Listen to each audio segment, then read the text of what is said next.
Story 1. Telling myself, I will just do something light when I do not feel like exercising. It gets me started, and then I usually do a pretty good workout anyway. Story 2. I don't know if this qualifies, but the easiest way to improve your relationship with anyone, like a spouse, friend, or family member, is an unexpected gift at an unexpected time. Story 3. My boss at a retail store taught me a technique for dealing with customers who won't stop talking because they have nothing else to do with their day. While they are talking with you, start walking toward the door while responding to them. They will naturally follow. Open the door for them, and they will walk through as you continue talking to them. Follow them outside, then say, "Okay, well, have a great day," and walk back inside. Story 4. Always bring incompetent management two options: the one you want them to choose, and another that's obviously not a good idea. Can't be too obvious, though. Story 5. When someone shoots an insult or sarcastic comment, play dumb and pretend you do not understand or did not hear them. It removes their power if they have to repeat it. Story 6. I have 3 approaches that I use all the time. When I make a mistake, I tell myself, well, I was always going to make that mistake because I didn't know any better. Thank goodness that I do now. What lesson can I take away from this? Sounds very cheesy, but it has become almost reflexive. Similarly, when I feel something very strong and uncomfortable, I try to get curious about it. One of my friends, who is very into fitness, once described a metaphor for it. When doing Pilates, she often encounters a particular part of the range of motion in the exercise that is suddenly really difficult.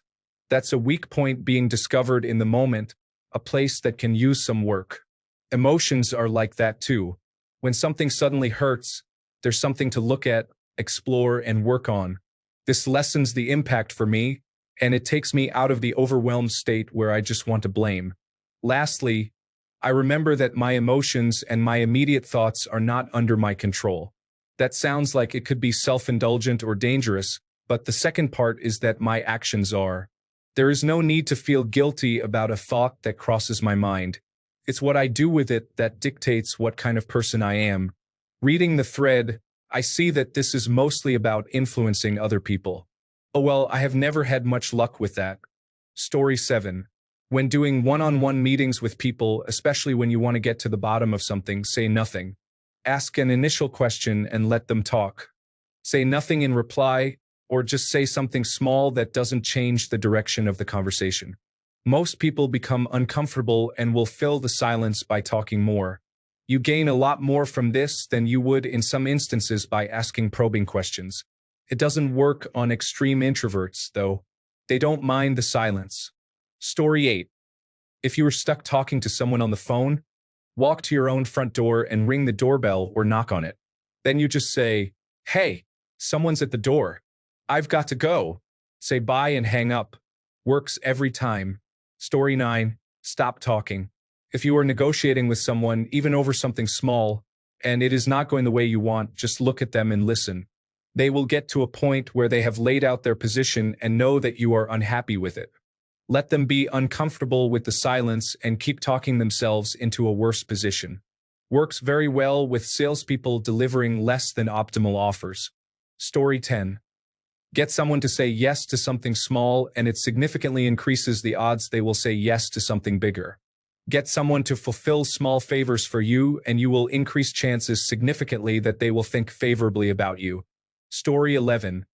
I teach throwing tomahawks at summer camps.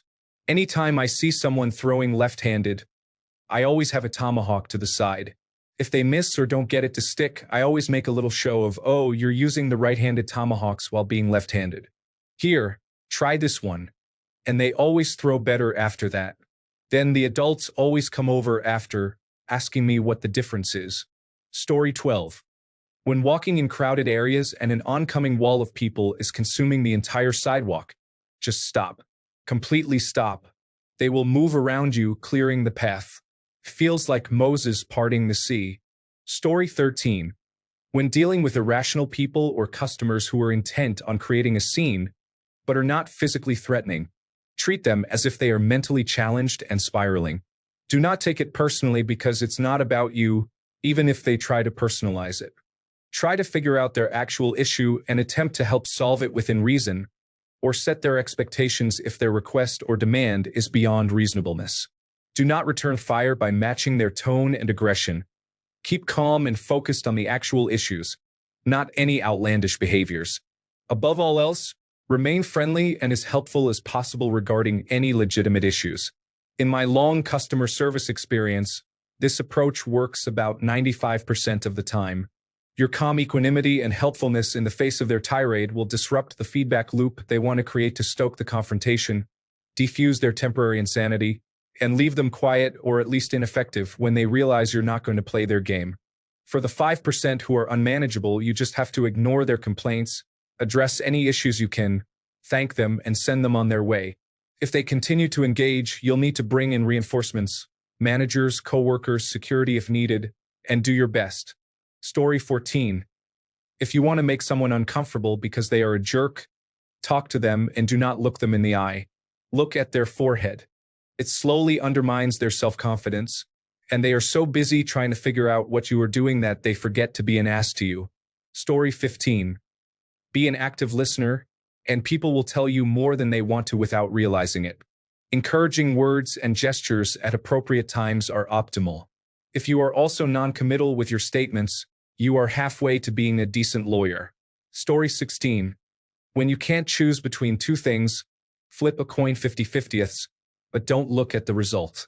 Pick the thing that you wish would have won. It works every time, at least for me. Story 17. I love subtly making my coworkers like each other with very, very small manipulations nobody questions. Like telling them something they did well or what is great about them and adding, Jake thinks that too. Doing the same thing with Lisa, telling them Jake said so. I know it sounds terrible, but I love it when they start to really act nicer to each other and become friendly over time. You have to be very patient and don't rush it. Keep it very casual and simple, just to leave a positive impression they get of each other. At one point, it stops being a lie because they really do say nice things about each other. Story 18. While it is not necessarily an answer, it is still important. The bystander effect. If something like an emergency happens, there may be a crowd forming around it. The bigger this crowd, the less likely it is for someone to help the person in need. But if one person from this crowd starts helping, more will follow. So if you are ever in a crowd and you see someone needing help, be the first to help because no one else is going to do it. More will follow. Story 19. When I bring up a concern at work and the boss dismisses it, I say, okay, if you don't care, then I don't care. 100% of the time, he changes his mind and takes it seriously. Story 20. Asking for a favor while someone is eating or has just finished eating. Their primal brain is happy that food is in their belly, and they are more agreeable. It works better if you are the one who provided the food. It has a 100% success rate so far for me. Don't do it often as they will catch on. Story 21. Brush your teeth after dinner. If you are like me, having to brush them again before bed is enough of a deterrent to keep me from having a midnight snack. Story 22. If you have trouble motivating yourself to do something like learn a skill, such as an instrument or a language, tell yourself, okay, I'll sit down and do this for just 5 minutes. A lot of the time, you'll end up going for much longer than 5 minutes, but even if you don't, it's still 5 minutes of practice in whatever you wanted to learn in the first place. Story 23. If you are getting frustrated, force a smile.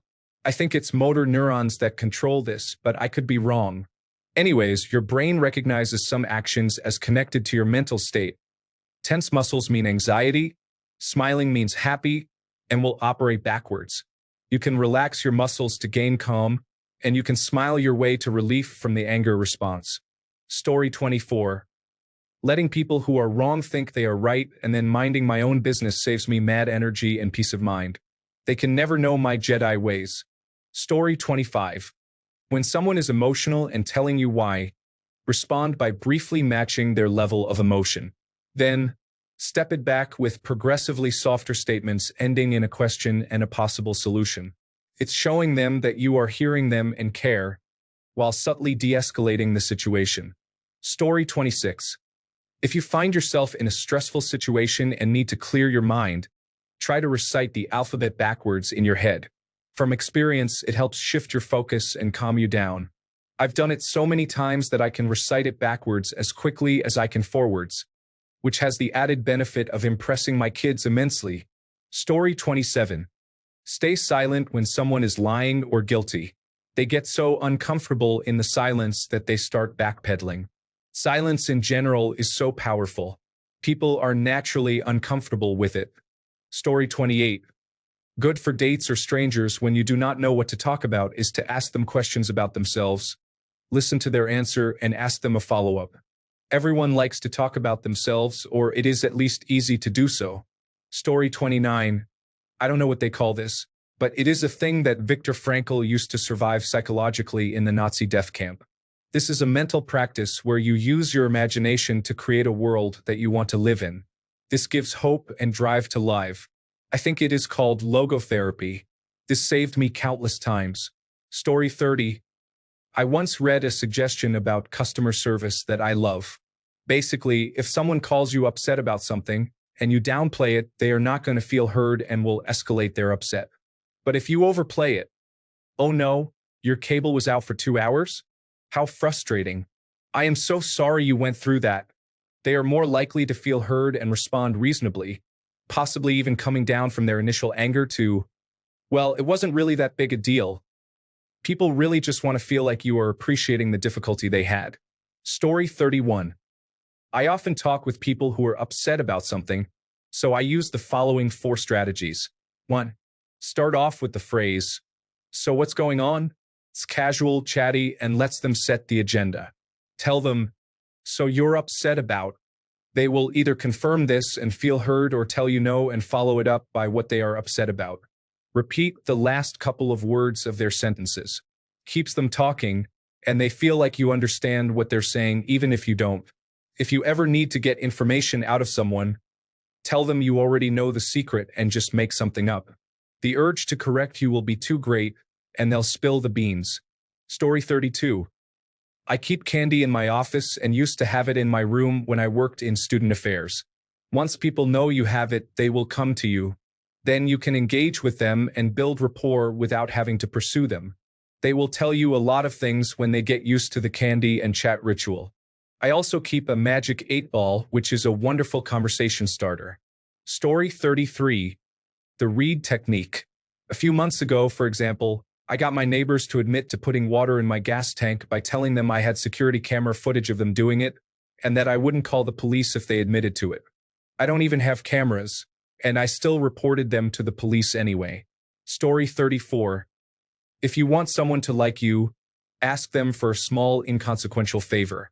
Most people will agree to a small thing, and unknowingly, by helping you with something, they are investing a bit of interest in you and are thus more likely to look favorably upon you in the future.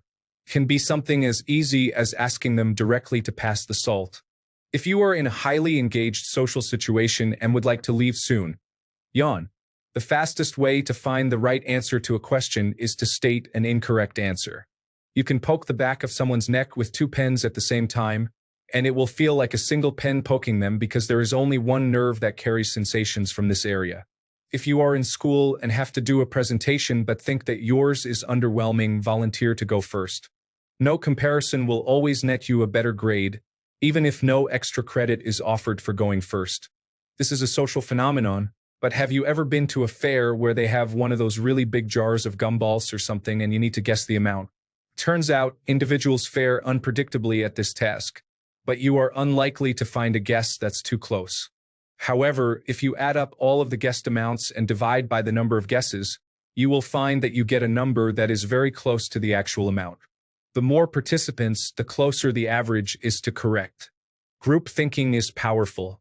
If you've ever seen one of those moons that just looks really big as it's rising or setting on the horizon, it's an optical illusion our brains play on us somehow. If you were to stand on your head, the moon would appear normal.